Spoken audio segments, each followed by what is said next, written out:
I want to talk a little bit about Viktor Frankl's idea of a life of meaning.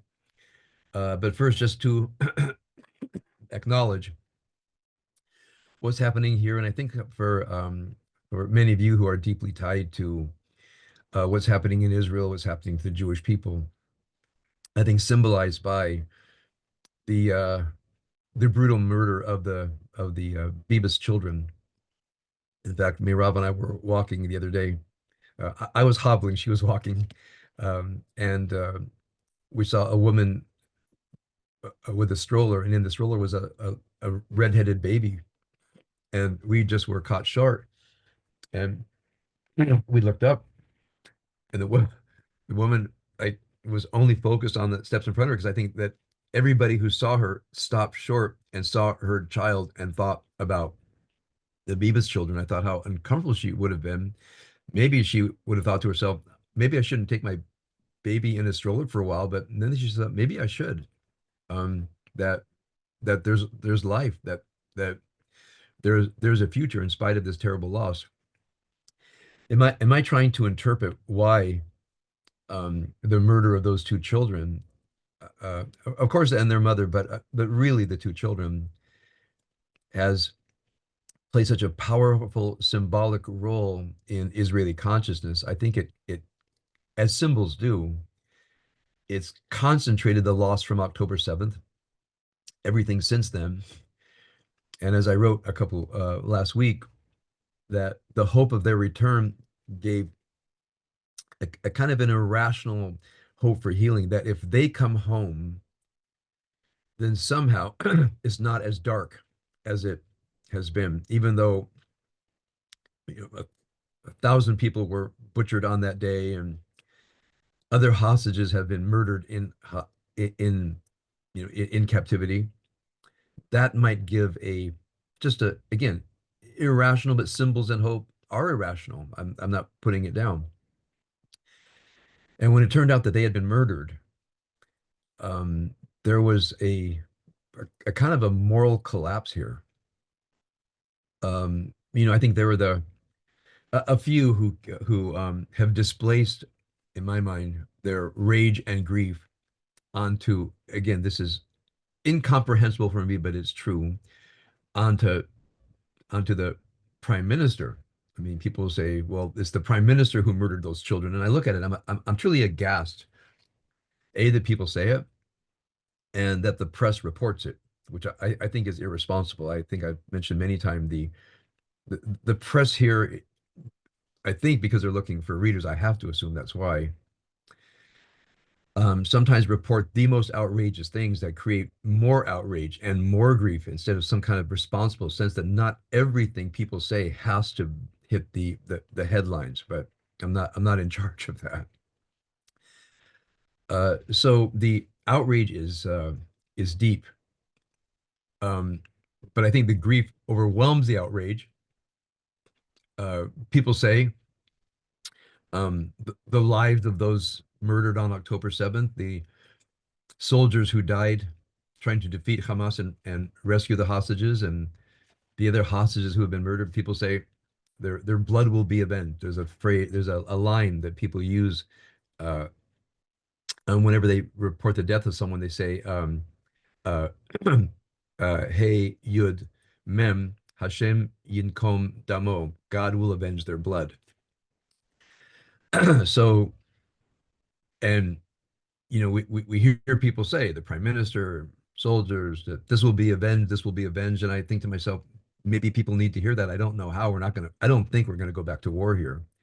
I think people will find out any way to get the hostages home without seriously damaging Israel's security. But the desire for vengeance, the desire that these murderers not will be brought to justice, to a trial, but will be avenged. It's a very, very primal thing happening in Israel right now, and it doesn't have any fulfillment.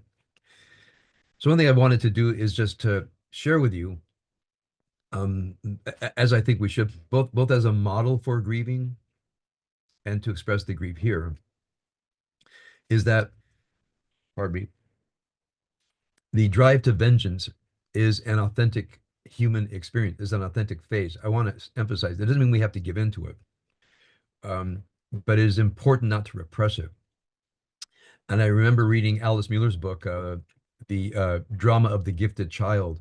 It had another name as well. I think something, the prisoner of something, is that the gifted child with the unregulated parent is trying so hard to make sense of things in a disordered world. The child has an innate sense that they're lovable and that they're good. And of course, with the dysregulated parent, archetypally presented as the parent who's an addict, the child lives in an unordered world where goodness is not rewarded, completely random rage and blaming, and the child comes out traumatized. And of the many ways through that kind of trauma, and I've counseled people um, who have gone through terrible, what I'll call uh, soul damaging experiences. And in their introspective work, one thing that I have found missing is the palpable moral outrage at the perpetrator.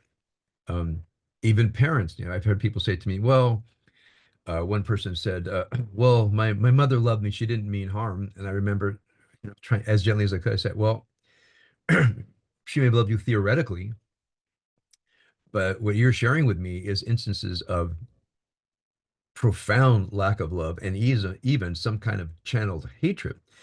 People say, well, I don't think my mother hated me. I said, well, I'm not saying in general, but at that moment, how do you account for the behavior, the vicious destruction visited upon you, if it's not a moment of the willing of your destruction as a human being? I mean, people get so dysregulated. Parents say it to children, children to parents, spouses to each other.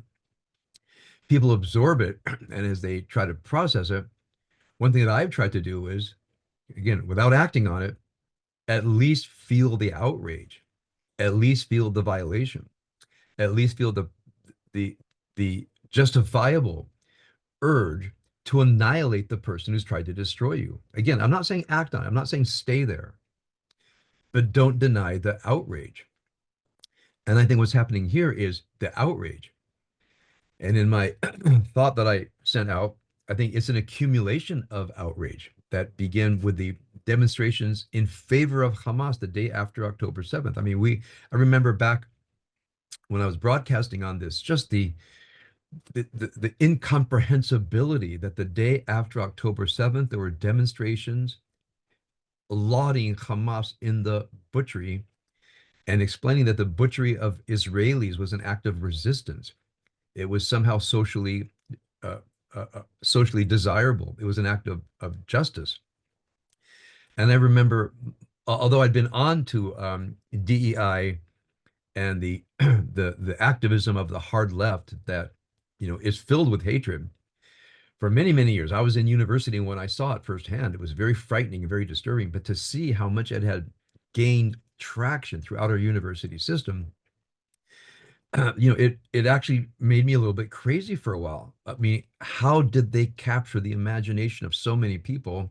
How are they able to do this without anybody stopping them? Doesn't anybody see this? And I think for many of us, it was just unbelievable that this was happening.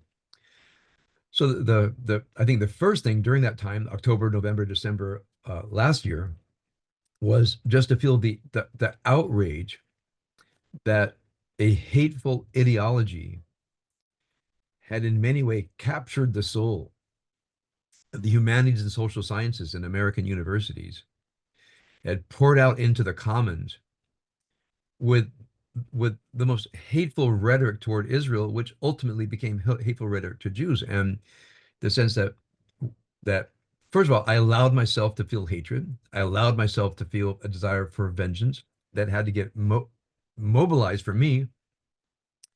I asked myself, well, what can I do? How do I take action? Which was to discuss it incessantly.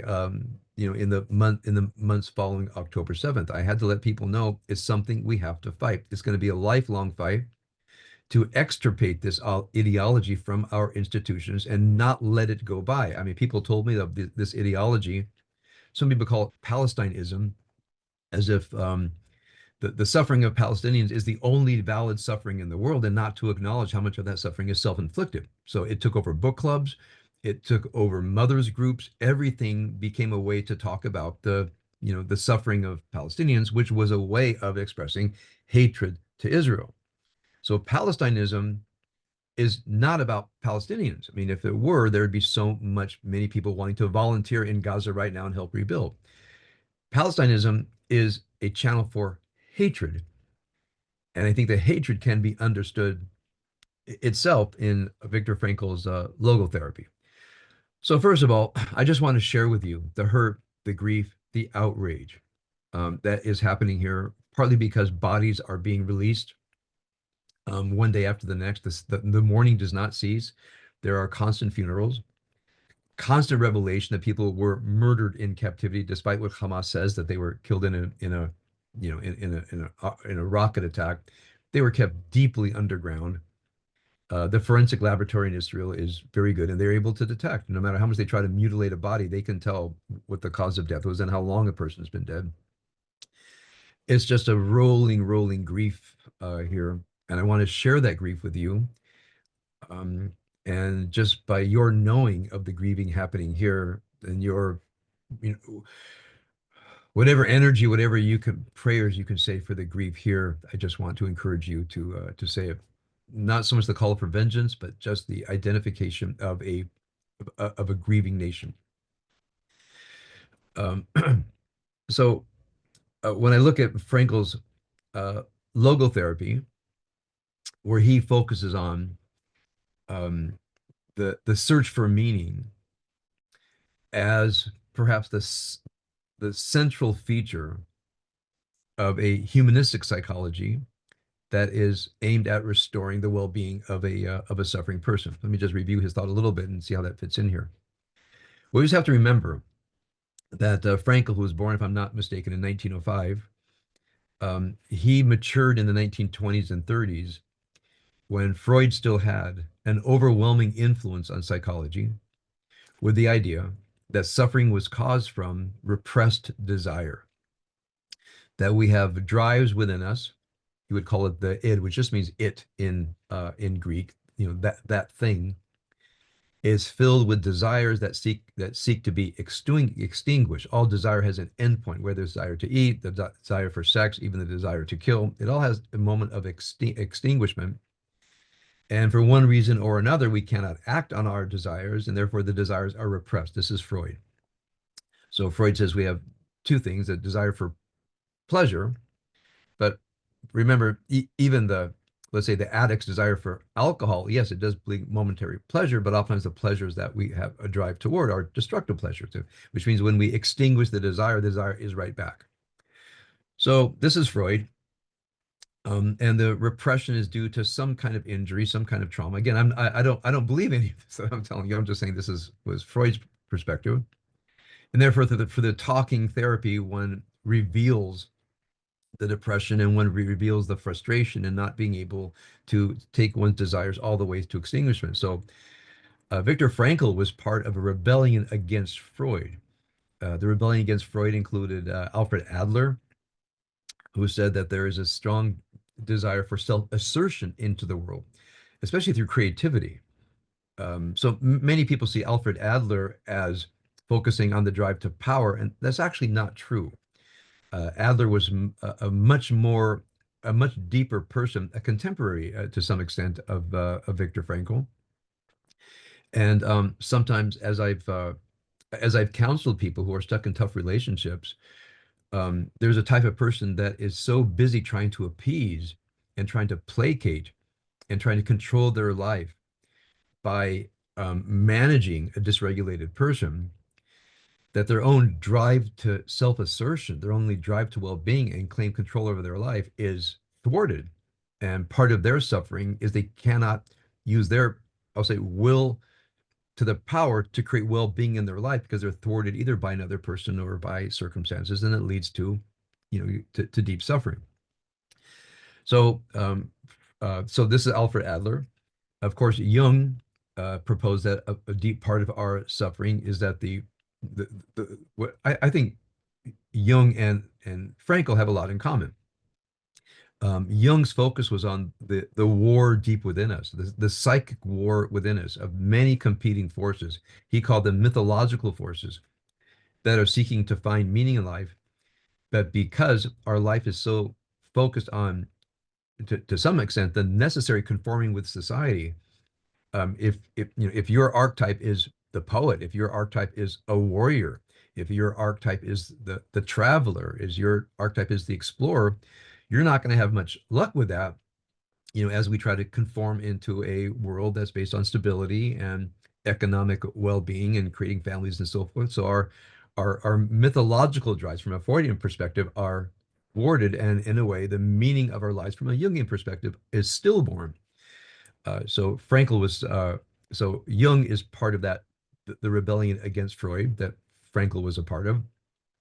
I even think of the humanistic psychologists who didn't agree with Freud that our suffering is from repression, but our suffering is from that what they call the self-actualization, meaning the potential within me again is thwarted because it's not praised, it's not rewarded. I think parents have a lot to do with this. Instead of understanding the soul of the child, they put the child on a path to meet the parents' ego needs, that the child is successful, prosperous, etc., without any realization that there's a tiny little soul there that seeks expression into the world. So it's well to see Frankl as part of the movement in the 19 that began in the 1920s, began to flourish in the 1930s until the Nazi regime pushed many of these people, and by the way, most of them were German speaking, into exile to England, the United States. Of course, many didn't survive, and it took root and then began to flourish again in the 50s and 60s. So it's well always to see Frankl as part of the rebellion against Freud. I'm just going to mention three: Adler, Jung, the humanists, especially Erich Fromm and Abraham Maslow. So in Viktor Frankl's part of this, he was at a time again in the 20s and 30s. By the way, I would put Roberto Saggioli here, except he's almost unknown. And maybe one of my life's purpose is to put a Saggioli into the pantheon of these people because I think he is a well-deserved place. That's for another time. So we're going to try to now think a little bit about the dilemma of Viktor Frankl when he talks to people. He has an anecdote he likes to share where a person says, what is psychoanalysis? You lie on a couch and you say things that are uncomfortable to say. And he quipped and said, well, logotherapy is you sit upright on the couch and you hear things you don't want to hear. So logotherapy has a very strong sense of the therapist as fully engaged with the therapan in an existential sense. In fact, one of the original names for logotherapy was existentialist psychoanalysis. Now we have to take the Freudian idea of psychoanalysis out, so we'll put that aside. We'll just call it existential uh, psychology or existential therapy. And I consider myself a practitioner, which means that when a person comes to you, you don't have a theory. You don't have a theory that it's about repressed issues with parents. You don't have a theory that has to do with sexuality. You don't have any theory whatsoever until you hear the person's story. And as you hear the person's story, almost always I have two or three basic questions. One which is, um, where's your pain? How in life are you being thwarted? Is it your own self-sabotaging, which can lead to self-loathing? Is it the world around you, which can lead to toxic feelings toward other people? If relevant, what happened? Is there a singular event that for you symbolizes what's hurt you so badly? Um, what's your vision for the future? And how are you going to get there? Um, I remember when my beloved uh, psychotherapist Victor Wolfenstein passed away. He was very, very much in this mode. Although he was Freudian trained, he integrated all of the post Freudians. He was became a very dear teacher, dear mentor, my dream interpreter. And he tragically passed away young at 67 years old in 2010. And I also used Victor Wolfenstein as my supervisor. So any counseling cases I had, I wanted to run by another person. So I, looked around and said, well, let me find someone who's more of an existential therapist because I have to have a supervisor. So I found a person and I went in and said what I needed. I said I lost my, my 17 years, my mentor, my, my supervisor, the guide of my soul, and I mentally need someone to run cases by. And the person said to me, well, let's start with your mother. It was hard for said I've had 17 years of psychoanalysis. I'm telling you exactly what I need. She says, well, I just have to make sure you're not still dealing with your mother issues. And that was the end of that. Um, I have found other people to be supervisors for me, but I realized maybe I hit a point where I have to be my own supervisor in a way. So in that sense, in that existential psychological sense, and Frankl talks about this, is that it is in the I thou encounter. He's very Buberian. Um, so in the search for meaning, a few things are focused. Number one is the loss of meaning or the vacuum of meaning. People get fixated because there's no larger meaning in their life. So sometimes when a person comes to me with endless complaints about their spouse or their child, I say to them, imagine that you are on your back um, uh, painting the Sistine Chapel, and that is your life's work. And your spouse comes in and begins to berate you that you didn't do the dishes or you left your socks on the floor. Okay. Now, are you going to climb down, from your perch painting the Sistine Chapel and get into an hour-long argument with your spouse? Or are you going to say, I have to make this go away because I'm painting the Sistine Chapel? So I say to people, imagine yourself that you are painting the meaning of your life, but you're getting drawn down into these petty arguments, partly because you're overwhelmed by your work, partly because you don't know that you can finish it. It's much easier to fixate on pettiness with other people and and try to solve things that might not be solvable. They're just things we have to live with as a way to avoid our work. So I remember in many cases, I would say to a person who had these complaints about their spouse or their child, I would say, what's your work? What's your purpose? What are you doing here? And it turned out that their main purpose was to argue with their spouse or to fight with their child. I mean, if you look, purpose is how people spend their time. That's where they're spending their time. So I sometimes would say to people, what if you had a 5 minute limit, which I strongly recommend, by the way.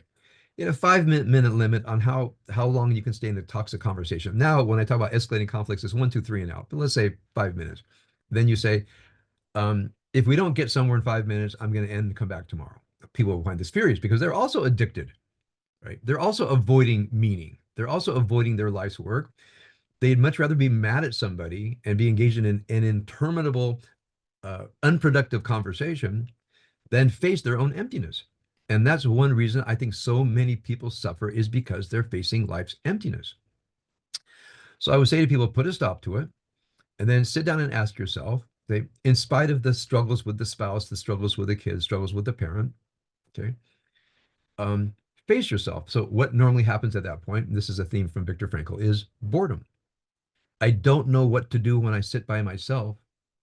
At least when I'm arguing, at least when I'm angry, my emotions are riled up. I feel at that moment I have a purpose, which is to win the argument, to blame somebody, or to feel bad about myself. Some payoff comes because when you say to yourself, not arguing, I'm not fighting, I'm not going to try to solve things that don't seem solvable right now. I'm not saying we don't address it, but it may take some time. I'm going to sit by myself and ask myself, what am I doing here? What is my purpose here? What am I about? What do people do? Frankl talks about it. People get distracted. Oftentimes on the Viktor Frankl website that I go to frequently now, it's a Viktor Frankl and an existential psychologist, a Facebook group. People constantly repost something from C.S. Lewis that says, if you want to succeed in life, he said, turn off the radio. I guess that was a very big problem back in the 20s and 30s. So what do we do when we sit with our lives in front of us? We distract.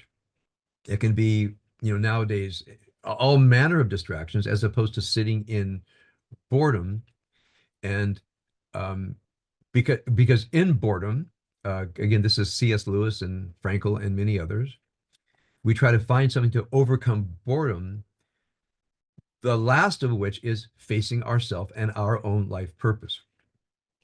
By the way, this is an important aside. When I try to look at what happened on college campuses, I think there is a vacuum, an existentialist vacuum of meaning.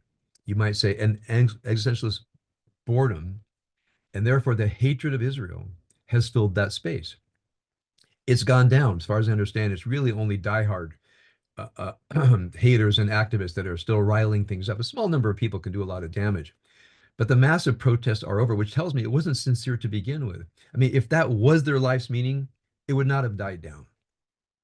Which tells me what we saw after October 7th, it was prepared by activists who wanted to capitalize on the existentialist vacuum, I think, of young people and fill it with hatred, which is a very reliable way to fill emptiness. So now what are we back to? We're back to this existentialist vacuum. So I have a solution for that, by the way. But back to the topic here. So an essential part of Frankl's thinking is the vacuum that people face and the attempt to fill it in with things that are not going to bring us any kind of healing. So the second thing, the important part of Frankl's work is the freedom of the will. Unfortunately, now remember, he's responding to both Freud on one hand and scientism on the other, that sees us in a mechanistic way. That somehow we are a machine. There's input from the world. We respond mechanistically, and the idea of freedom of the will, which means is mind over brain, is not emphasized. And one thing that Jung and Adler and the humanists focus on is that you have the ability, you have the freedom, free choice, free will to bring meaning into your life. So there's the evacuation of meaning. There's uh, the free will.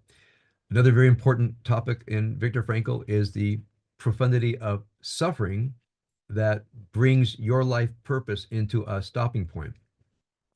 And many people don't deal with suffering well. I want to give you an example. One of those vivid archetypal cases for me was a man. They joined the temple for the bar mitzvah, and there was great strife between this man and his wife. And I saw that the wife and child would make fun of the guy. And as I began to talk to him, he was suffering very, very deeply because he said, "Isn't a family where you're supposed to be loved? Isn't my wife supposed to admire me? Isn't my child supposed to be admire me?" Here's how bad it got, and I'm not kidding you. His wife did not like his clothes, so she and her sister took them out of his closet and burned them. And he protested. He said, "Well, they were ugly clothes. You don't know how to dress yourself." And he didn't know what to do. He was so stuck. And he had this idea. They're like, "What's wrong with them? What's wrong with me? I'm suffering terribly." And what I encouraged him to do was to burrow down and ask him, "What would you do if you could, aside from magically changing other people?" He said, "I would leave." I said, I knew the obvious answer. "And why can't you?" He said, "Our finances are intertwined. I don't want to do this to my to my young child." I said, "Okay, so um, they don't respect you. They don't seem to love you in any recognizable way. You're a constant source of you're being humiliated. You're a source of ridicule. You're stuck there." I said, "We're not talking about them. I mean, people have toxic objects in life and they take all their toxicity inflicted on other people. It's very common. What are you going to do? You're the toxic object and you're absorbing all of this." We sat for a while and I said to him, the purpose of your life is to not allow their toxicity to enter into your soul and create your sense of self. Right? So, I mean, are you a good person? Are you lovable? Is there any way that you have causes? He said, maybe a little, but not to this degree. I said, so your purpose in life is to develop a kind of an armor who trying to destroy him. Now, what he had been doing was arguing and he would never ever be able to win the argument. As to when they would say you're worthless, okay, I'm worthless, whatever. And I say to the point that you're still there because you got the kid, um, to the point that you're still trying to help manage life, but not get get involved in these unproductive, what I would call now verbal transactions. Now, I would say, as I look back at that case, there was some progress. Unfortunately, the child had been so trained to be disrespect. The child brought that into the synagogue environment, and I would talk to him. I said, "That's not tolerable here. We don't allow disrespectful children to act out in the synagogue." So she went somewhere where disrespectful children are, I don't understand how, are tolerated. But for the few months that I spent with this father, I could see his suffering, um, but he did not know how to suffer well. His suffering went into constant petty arguments and anger, and to some degree of self-loathing. He had internalized their understanding of him, as opposed to taking a very deep breath. And I counsel this: tap into his own worthwhileness as a human being, his own sense of dignity, even though they were treating him in indignant ways. He was a source of dignity. And because he was open to it, even a sense of God's presence. And this is the last thing I want to mention today as far as Frankl. It's a theme in Frankl's thought that was already there in the 30s, and then after the war in the 40s and 50s is his idea of what he called the unconscious God. And what he means by that is an innate drive towards spirituality in the unconscious of human beings. So while we have freedom of will, and while we have to deal with suffering, and while we have a drive toward meaning, Frankl also believed that most people have a drive toward spirituality. Just as Freud would say, we have a drive toward pleasure, the pleasure principle. Frankl held we have an innate drive towards spirituality, um, what he called ultimate meaning. And one thing he said is, the more comprehensive the meaning, the less comprehensible it is. It's very difficult to define what he means by ultimate meaning. But he said one of the ways people find ultimate meaning is in religion. So I want to define that carefully because he goes to great lengths to talk about religion. And as I was reading Frankl this week, I found myself in great agreement. He said, he said, again, I'm paraphrasing, bad religion is focusing on a God whose main concern is that you believe that God is God. Like you have to believe in God. At some point, no, you don't. I mean, a God who only cares that you believe in God is not a God worth believing in. So at some level, you might say this is the lowest level of God, for the most spiritually fragile people. I believe in God because I'm required to believe in God. And so they're fulfilling a basic requirement. God commands, therefore I obey. And I would agree that for some people, that's all the spirituality they need. God demands it, I obey, I'm done. But I think for deeper people, it's God demanding obeisance. He just puts that aside. So when he says the unconscious God, we mean something like this. And he gives a great example where he felt thankful that he was being ignored. He decided he had to try to work it through himself. Like, what's going on with me? Where's my suffering? What's happening with me? And what this person reported to Frankl was, either reported to Frankl or Frankl read about it, a very deep sense of a presence, a very deep sense of a presence that was from within him, both from within him, but also it was something in him that was reaching out to something real that was beyond him. Frankl called this self-transcendence. We have a drive towards self-transcendence. Well, this is one of his critiques of the self-actualization movement that I believe in. We should be actualized and fulfilled as human beings, but at some point toward transcendence, toward the experience of something beyond us that is calling us to a life of meaning. So this person is sitting in a dark cell in a psychiatric hospital. Um, um, from the time alone, which I think is instructed by itself, finds the presence within. Find the presence within is striving toward a presence that filled the cell, that he realized I'm striving toward it, but I did not create it. It's here with me. And in that moment, a profound sense of well-being came through this person, because they had transcended their own suffering, which means instead of being fixated on their suffering, they became focused on transcendence, which gave him deep meaning. Well, he got out of the psychiatric hospital. Either this was Frankl's patient, or he reported to it. The person had a sense that my purpose in life is to every day recreate that moment in that cell. Every day, go down to the depths of my being, deeper than my suffering, find my drive towards spiritual transcendence, experience the transcendence, and live with a sense of being connected to a transcendent reality that is calling me into being. And the next day, do it again and again and again. So, from Frankl's perspective, religion is not about theology, it's not about a particular articulation of God. Religion is not about its mythology, although there is theology, there is mythology. This reminds me of Paul Tillich's idea of religion beyond religion. You use religion, whatever religion is offering, as a means toward transcendence. And without some means toward transcendence, I think we get stuck in, at the individual level, the pettiness of strife in our lives, or at a more macro level, ideologies of hatred, as we saw on the college campuses. So in my week, going into the depths of Viktor Frankl, I'm brought back to what we do here, and that is, I'll outline it briefly and then read a little bit of Psalms and take questions. Uh, First of all, you have to have in your life a dedicated time to contemplative practice, where you're in touch with your soul and you allow your soul to speak. Now, for me, this is not praying. People say, do I pray? Yeah, I use the prayer book, I daven, but I'm not praying for stuff. It's not what I do. I use the prayer book, as it were, to give a musical score that my soul can play. I can't write the score. I can't write liturgy, but my soul knows how to play liturgy. It's like reading the poetry that we do.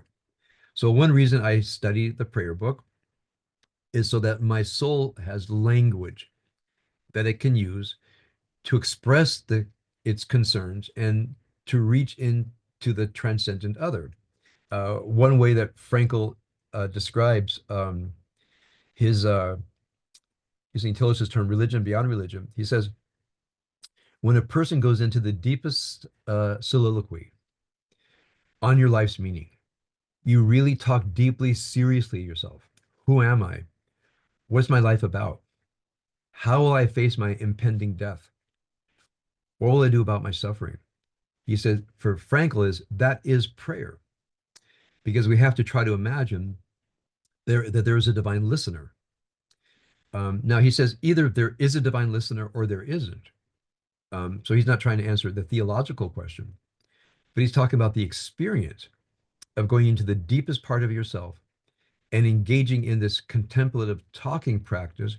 And what Frankl says, and I've had this experience and I agree with it, inevitably a presence gets evoked.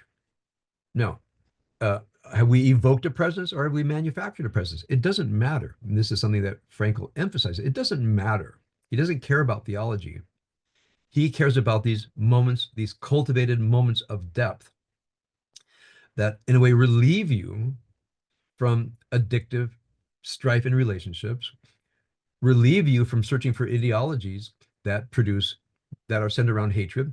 And again, false, I say they're, I got my tag sprouting out again. Nobody tells me, Rabbi Finley, your tag is sprouting. Uh, these ideologies, and I know they're insincere because people gave up on it. So for Frankl, not only do we have a will toward meaning, um, we have some um, purpose in life that serves our need to be of service. He says we also have an inherent spiritual drive, what he calls ultimate meaning in life. And he sees that much of the suffering we see in the world, even in his time, he lived until the 1980s, was people don't engage don't give voice to the spiritual drive for ultimate meaning. So, what would I do? I mean, if I were a rabbi and I had a Hebrew school and I could prepare kids for when they went to college, that's one thing I would focus on is um, a well-developed sense of self, a well-developed sense of soul, a deep sinking into that crystalline essence that is your soul. I mentioned in my Shabbat thought, it produces that what I call a penumbra or a halo that organizes meaning in life. But sometimes, as happened on October 7th, as happened in the Holocaust, it's just wiped out. What you think your life is not what your life is. One thing in my being a Holocaust teacher, one thing I read about that Frankl talks about as well, it's a book by a guy named Terence Dupree, where he asked about who survived the Holocaust, which means only a tiny number of people could have survived. But here's one thing they pointed out: um, who died when they could have survived? Terence Dupree gave the metaphor of the Jewish businessman. The Jewish businessman said, "Well, I've assimilated. I'm prosperous. I'm a good German. I have German manners. I speak impeccable German. I'm a quote unquote good boy." And when he was hated, nevertheless, he became what they call the Musulmaner, meaning a kind of a zombie, because their life had been evacuated of meaning. Who had a greater chance for survival? It's going to surprise you. Criminals had a greater sense of survival because criminals knew they were against the system. So they brought into the concentration camp the ability, what they call it organized. Find food, bribe the guard who could be bribed. They knew how, and again, it did not mean you would survive because most could not have survived, but the few who had the opportunity, criminals knew how to organize and survive the camp. Who else could survive? Communists, because they had an ideology. So they weren't surprised that there were Nazis. I mean, from their ideology, there's always going to be fascists, and we hate the fascists. Who else survived? Orthodox Jews. I mean, they had a sense that, for better or worse, is the world against us? This is just a more concentrated version of the world against us, and we're going to fight, scratch, and find our way to survival. So that their world of meaning was not destroyed. Also, who could survive? The person who adjusted very quickly. The old world is gone. The rules are not here. I have one job, and that is simply to survive this. That the purpose of my life is to live.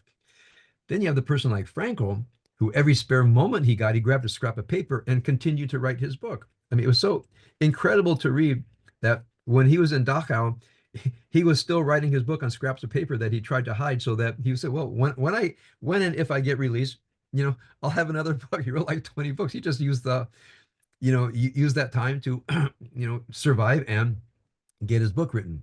So it's fascinating who survived. Not the person who trusted that the world as it is the world that will stay. That's number one, because our world's going to be taken away from us in a second. So we have in that inner crystalline soul, we have to know that I rely on this world because, I want to continue through life, but I don't rely on it too much. I don't trust the life that I have to be stable. There has to be something deeper than my reliance on the world as it is, that there's a deeper part of me that even if the world shifts, I'm still here. Just a last comment on that. I read with horror a few years ago, maybe 10 years ago, there was an attack on a nightclub in France where terrorists had come in and they were methodically murdering every person in the club. Now, the club was filled with hundreds of people. There are just a few terrorists. Say to yourself, why didn't they rush the terrorists? There's a nightclub in Florida had one gunman in a nightclub filled with people. And it did not occur to them just to rush the gunman. And I've read several things like this. I say to myself, why? Because the old world of if I'm a good boy, if I follow the rules, if I do what the teacher says, I'll survive. Well, what happens when the teacher is a terrorist? What happens when the person running the so-called classroom is intent on murdering every person there, right? What is survival? The minute you realize you are in a killing den, the old instinct, obey the teacher, be a good boy, be a good girl, and nothing bad will happen, is gone. The only thing that happens now is the normal repressed drive to kill and destroy has become the only thing that's real, and you attack and kill the terrorist or die doing so. So how can one person take over a nightclub and just walk through killing people and no one fights back? Is because there's an unbelief that this is actually reality. They're so paralyzed that this is reality that they don't aren't able to say there's a new reality. I have to immediately adjust to the new reality and face this new reality, which is kill that gunman as quickly as possible. So when I read these things, I think as a former military person is they don't train themselves to think the world I live in can be gone in a second. There will be new rules that I may have to understand quickly and act on those new rules immediately and not have my sense of self destroyed because the rules haven't stayed the same. Now, we can expand this to so many different situations. I think I want to tie it back to the more mundane, and that is something I see in my in my practice. I'm thinking of a uh, uh, oh, this is gonna shock you. A lovely young couple. Okay, now get ready. Hold on to your hats. Hold on to your chairs. They have a 2-year-old who's not obeying. They have a 2-year-old who's not obeying. Doesn't want to brush his teeth, doesn't want to take his bath, and doesn't want to go to bed on time. And they say, "We don't understand it," you know. And are we do all this stuff that the 2-year-olds are going to snap in and just like be a spiritually conscious little 2-year-old. And I say, kids are on their own program. Your 2-year-old says, I don't want to go to bed. I don't want to brush my teeth. I don't want to be clean. I want to eat now. I don't care what you want. It's on his own program. And they said, well, what do we do? First I had to just reorient them. Your 2-year-old is not your friend. Your 2-year-old is completely contrary to you. And, your conception of what parenting would be is not what parenting is. And I said, and that's how it's going to stay. If you think that your child is going to fulfill your program and meet your ego interest, you're going to destroy your child. But let your 2-year-old be a guide to what the rest of it's going to be. One of the worst things you can do is, here's what my kid should be like, and now I will try to make that kid. Because once they're done with being 2, and they get 3, 4, 5, you might be able to mold your kid, and you will actually destroy your child when you try to mold your kid around your vision instead of understanding the inner, they used to call it the genius, the inner spirit of that child, and lead them toward their fulfillment as a human being within a moral framework. Take off your need to be your child will meet your vision. Just a very banal example of what I'm going to call the logotherapy of parenting. They thought the purpose of parenting was to have a pliant child, as opposed to the logos of parenting is to understand the inner life of the child, and as much as you can help that child reach their fulfillment as a human being, and subsuming your needs that your child meet your ego needs. And for them, it was the ego need of a so-called obedient child. So in this rambling discussion, I just wanted to give you a sense of, in the face of, I think, I say in the Western world at least, the evacuation of meaning, the will to meaning be taken over by a hateful ideology, because people don't have inherent meaning in their own worthwhileness, and Frankl would say, and the worthwhileness of other people, which involves civility, respect, love, etc. The focus on the development of the soul, inherent transcendence. If you don't have these kinds of practices already set, you will suffer this existential boredom and then possibly be taken over by ideologies that are going to solve life problems for you by focusing on an imagined enemy. And in the end, you still will be left with a vacuity in life because those things are not sustainable. So what ought we do? Well, cultivate a spirit. A little bit of scripture that I have found to reflect my what I rise up in my defense. Draw the spear, bar the way before my pursuers. Say to my soul, I am your salvation. May they be shamed and disgraced, those who seek my life. Let them retreat and be humiliated, those who plot my harm. May they be like chaff before the wind, with the angel of God thrusting away. May their way be dark and slippery, with the angel of God pursuing them. For without cause they have hidden from me the snare of their net. Without cause they have dug pits to kill me. May disaster come upon each of them unawares. May his own net, which he concealed, ensnare him. May he fall into it in disaster. Then my soul will exult in God and rejoice in God's salvation. A little bit further down. With flattery and mockery, for the sake of a loaf of bread, they gnash their teeth at me. Verse 17. How long will you look on? Rescue my soul from their destruction, my essence from these ravenous lions. Verse 20. For it is not peace that they seek. Rather, against the broken people of the earth, they scheme deceitful matters. They open their mouths broadly against me. O God, do not be mute. Do not be far from me. Arouse yourself and awaken my judgment, my God and God of my cause. Judge me according to your righteousness, O God, and let them not rejoice over my destruction. And on and on. Of course, what he's talking about in the first person, I'm thinking in the third person plural. So here we have in Psalms chapter 35, again, I'm skipping around a little bit, is a really authentic expression, I think, of what we're going through here, which is this fight against this horrible evil, acknowledging that it is evil and looking for some source of strength within to carry on this fight.